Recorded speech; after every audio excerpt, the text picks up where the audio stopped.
LCS owners are really good at doing is they know how to get a topic sort of into the public consciousness and then just keep just stalking it with enough references that it sort of percolates and eventually it has to be addressed somehow, either by Riot or the community has to come up with a narrative as to why it did or didn't happen, basically. So in the same way as they effectively got franchising itself to come through from the way they responded to that infamous Mark Merrill, like fucking stupid ass comment about how like TSM was spending too much of the profits from League of Legends on like CSGO or something, which if people don't know was like objectively, factually the opposite scenario, but that's just the level Mark Merrill and Riot head people are on.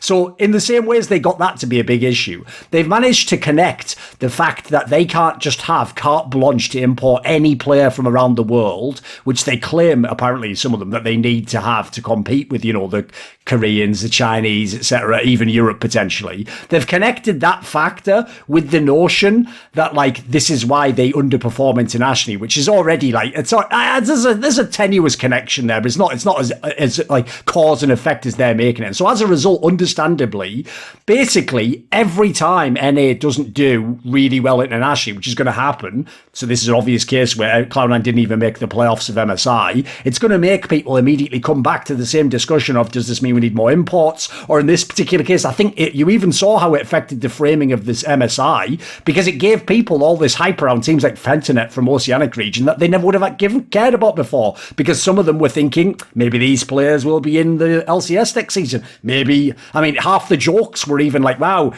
perks cost 11 million, but you could have bought this whole team for X, you know, all the obvious fucking most basic 20 IQ half-baked takes on the tournament. So the issue here, Rich, basically is it was told by Riot, and you can get into the specifics. Like essentially, they've said like we're not going to like open up the import rule. In fact, they haven't thus far done anything beyond the Oceanic thing. Like a lot of people suspect next year, you know, they'll just make all the minor regions be accessible in the same way, and as a result, you can sort of feast on them if you're an NA owner. What do you think about this topic? Like, where do you even come in on this one? Like, as someone who works as an agent, like, do you actually, in theory, if you're, this is an angle a lot of people won't understand.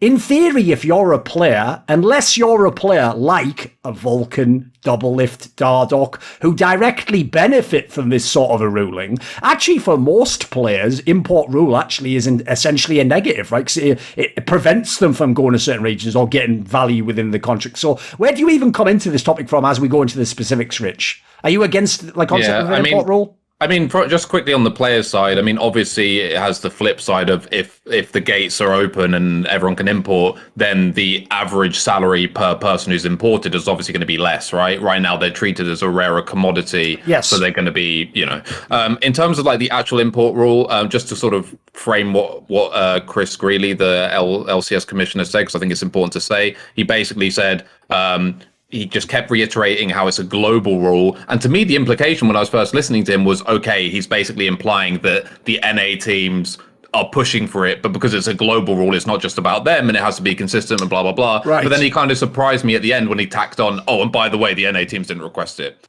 And I think what actually happened and what he actually means is, to me, it's kind of a disingenuous technicality argument, which is the NA teams got told no. So the NA teams were like, oh, well, I mean, yeah, at that point, they're not going to push for it, right? They've been told no, so they're not going to they're not, you know, going to go so far as to have a movement to try and get the rule moved. But the reason why that's how I believe it went down, there's a lot of precedence for this, which is as a European org owner, we were essentially, it felt like you were in a castle made out of wood with water constantly pushing against the walls, right? This is not some big stone construction that you're sure is going to stand the test. Like, we were constantly batting this off, and every single owners meeting, every single conversation we ever had with this about Riot, it was NA are pushing really hard for this, but, you know, we're really hoping that we can hold them off. Like, that was kind of how the dynamic was. And actually, to me, they always felt there was some kind of air of inevitability that eventually they would just lift the rule, or maybe, right, let's say, add one more, like now you can have 3 imports or whatever the case may be. So I'm actually surprised it's held off for as long as it has, but make no mistake, the NA teams have been pushing for this unanimously since day one, basically. So in terms of what I think about it, I'm heavily against it. I think that the whole purpose of having regions and these international tournaments where you come together and you think, hey, who is the best? What are the, tier list of the regions, etc. That will still exist to a certain extent. Like, people were like, NA teams would just buy all the Korean academy teams. It's like, do you think those are going to do as well outside of the Kesper system? Like, no, there will still be elements of identity, but I'm really against it because I kind of think it defeats at least the meat of the purpose of the regional system. And also it's just a band-aid, right? Like, it's covering up for much bigger issues in terms of how to actually fix North America as a region, which I think most people know what those sort of headline causes are, but a lot of them require a lot of effort, which they don't want to go to. They'd rather just throw money at importing more players. And a lot of them are, technically very difficult to do, like issues with the server itself and stuff, right? But in principle and in practicality, I'm heavily against lifting the import rule. Right, Wicked, you obviously were yourself an import when you played in the TCL, the Turkish league, because technically they can only have so many imports. People might know they've had Koreans in that league. So where do you come down on this one? You've obviously benefited at one point in your career potentially from this. Maybe it made you more money, I don't know, as an import. Do you think there should be import rules? Do you have any sense on where they should be? Would you open it up completely like the old days? What do you think? So I think it's very important to keep everything regional, right? Because the fandom is about being regional. You can look at the French league, how amazing it's doing because all the French people can get behind that league, right? And I feel like America's somewhat losing the identity because for me, I used to watch all LCS games, right? Nowadays, I'm like, wow, to watch LCS is the secondary league for Europe, Korea, and NA. Like, it's a split league that's just not as good. And it doesn't make any sense. But if it's purely NA and you still knew the names like Doublelift and so on, I would 100% still watch it because I think it'd be much more interesting. So I think it's very important to keep the import rules. And also, I don't even think it helps NA to remove it. Like, if you look at NA right now, they have so many imports. Some teams almost have full import squads if they don't already. And they're still performing really terrible. Yeah, I have to say, I definitely think the point that you make there, Rich, by the way, one of the main reasons why this is a focal point is because not only is it a band-aid, but it's sort of the ultimate short-term band-aid fix, because the logic goes, if I could really get, like, obviously the pick would be something like fucking Chovy or something ridiculous, if you really could do, like, the sort of deal that people like Steve Arner said try every year to do, with, like, you try and just sell that guy on, like, this is going to be the ultimate deal for you, you do the same thing with perks, you're going to change the culture, don't worry about all the problems in LCS before. Obviously, in the very, very, very short term of the first year, you might get what was equivalent to back in the day when Bjergsen came over and they just tear the whole league up and they look way better and you get to feel like you got a better chance at it. The problem with that, in my opinion, is though, like, again, how many of these players, some of them, the rare ones have done it, like Core JJ, but how many of them really are going to maintain that level outside of Korea effectively? Whether it's because, they just lose hope in the system, they have a teammate that doesn't practice, they're not with Koreans, they're not being driven by the same, because I always think this is an angle people don't get. Here's a great analogy for it. Everyone who's ever worked out knows that the reason why the concept of a gym body is really good is because when you go with a gym body, you're going to push each other, aren't you? Like, if you went there and you were on your own and it was a Sunday morning and you'd been out on the piss on a Saturday night, if you're on your own, you might just quit 3 push-ups in and go, fuck this, actually, I think I'll just do it tomorrow. If you're there with your gym buddy, odds are you're going to look over at him and you're not just going to collapse after 3 push-ups, are you going to go, fuck, I've got to at least seem like I can vaguely do them. You'll make yourself do more. So similarly, I don't think people get it. I've always said this. It's not in the Koreans' DNA to be good at the games. It's just that there's some fucked up side byproduct of their culture that makes them just go hard as fuck in the same way as they do, by the way, at school. So in the sense, this is why, another reason, by the way, why we'll never have this in the West. Don't worry. Like, if you hear all the horror stories, you'll never have to be in that scenario. Because think about it. We live in a world where people are still just like, can't we just normalize being completely unhealthy? Like, you're never going to have a world where it's like, you are aware, essentially, the same peer pressure that makes people, in a negative sense, kill themselves when they like can't get A's in school in Korea, is the same pressure when channeled in a vaguely positive sense that's making them the best players in the world in a video game. It's the same impetus, a social pressure that comes from everyone in your social circle, friends, family, right? That's never going to exist in the West. And the problem is, those are the areas, if you don't just bring in those players temporarily, that you'd have to start addressing. Like, I agree with you, Rich. The problem becomes, if like on a lot of these talk shows, we often come to the conclusion, for example, like the reason why European imports to America don't make them better is because you can't can't get past things like player entitlement and not wanting to have people tell you bluntly what you did wrong, or for example, people not listening to coaches in the sense of like, I don't want to play that champion or test my limits.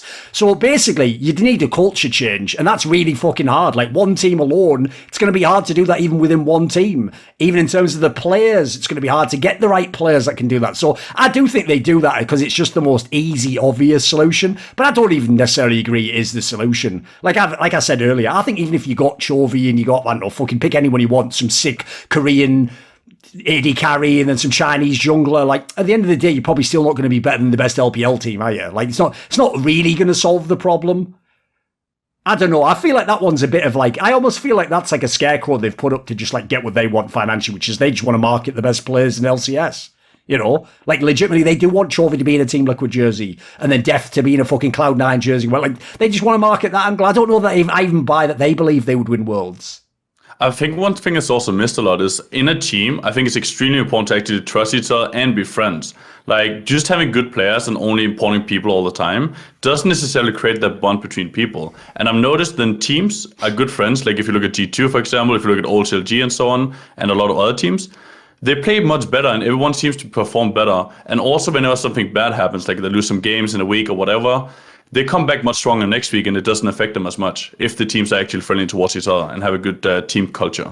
Well, what I would kind of morph that point a bit, because I think there's a good point in there, but how I would morph that is to say, when you're dealing with imports, that's on steroids, right? Because if you imagine you go over as a Korean and you don't speak much English or whatever, but immediately you're put into a winning scenario and things are going well, that feeling is going to carry that guy's emotions for as long as that wave lasts, right? But if you're a Korean and you go over, you feel already a bit isolated culturally and most likely from the people that you don't know very well, and then you start losing, have fun trying to, pull that guy back up with you, right? That's going to be a lot more difficult than if your best friend from Denmark's like on a team with you and you had a crap week. You're probably going to be able to G each other up at some point, right? So yeah, I definitely think that's a thing, particularly when it comes to imports. I would even say on that as well, by the way, because obviously people might take that take from Wicked and just make it essentially like the one that we've all made fun of, like the power of friendship angle. Like, it can't just be the friendship alone, obviously. You have to be good at the game. But the area I do agree with him in that sense is, essentially, if you just take out the word friendship and make it like you have a closer, like actual, like personal bond with the player, like he's not just your teammate, he's someone you care about and you care about where his mental health's at and all the rest of that jazz.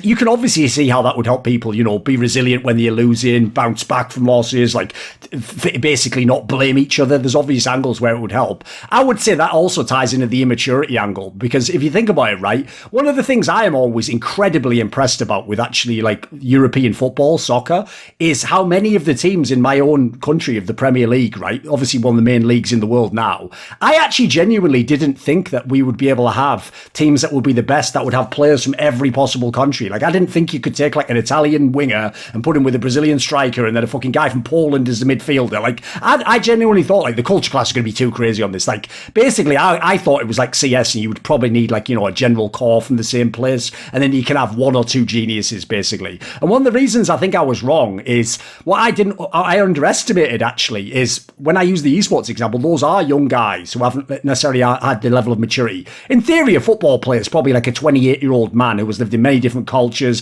probably already been through a lot of life tests, just moving like from Brazil to fucking Italy or something. So, and I'll even throw in, even those teams tend to only succeed when they have the most charismatic fucking coaches in the entire league. That's when you have to have like Jose Mourinho, Pep Guardiola. Like, these guys aren't just there again for the X's and O's. They're there for some Yamato cannon factor, where it's how do they get the buy-in? How do they get people to work together? So, and I'd even say, by the way, I would imagine how they succeed if you listen to them on like documentaries and stuff where you have the behind-the-scenes footage.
safer. You can sort of get away from the others. Yeah, right? exactly. Where it's like you still have everyone going into work has some social safety net, whereas there's only 4 other players on a League of Legends team. So if you don't get along with any of them that well, tough shit. And to be honest, if you get along with only one of them particularly well, that's probably going to be tough shit as well. So yeah.